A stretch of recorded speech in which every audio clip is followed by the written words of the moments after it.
I believe conservative ideas are, an iPod product. It's high quality. But I believe our marketing hasn't been, and I'm for the culturalization of America, because I believe in weighted questions winning minds. I believe it's cut government or kill people. I believe it's cut taxes and save lives.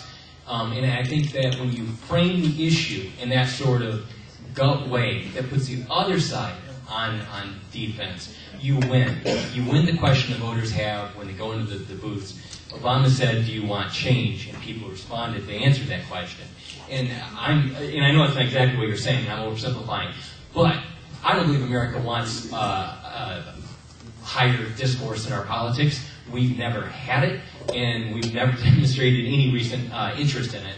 And I believe that what we have to do to win is just get lower in the gutter when it comes to political fighting and just beat our enemies. It's not enough that it isn't an issue of people not reciting talking points. We haven't had enough people reciting our talking points. There's just a little bit of perspective of difference on that.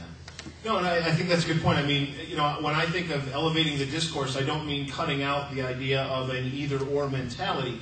I think of Bill Buckley. Bill Buckley had a very higher-minded approach to elevating the dialogue, yet still had a rather sniping and biting attitude to him as well. But what Lynn and Dennis brought up, and even what we're talking about here, I think is a very good point. We as conservatives don't realize that if you look to the person to your left and the person to your right, it's probably not the same conservative as you are.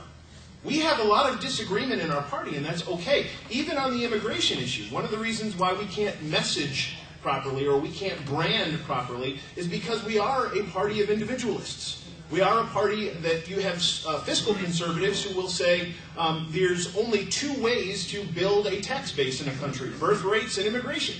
It's the only two ways that you increase the tax base.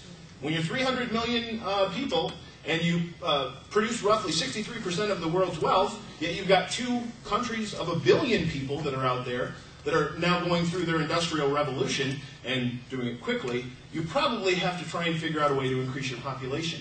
I'm not saying that I advocate for that argument. My point is that there are people that do in our movement. And it's not always the same where you're going to go in the same pew and preach in a massive movement and say, this is what we're for, issue by issue. It's just, it's your fusionism from Frank Meyer.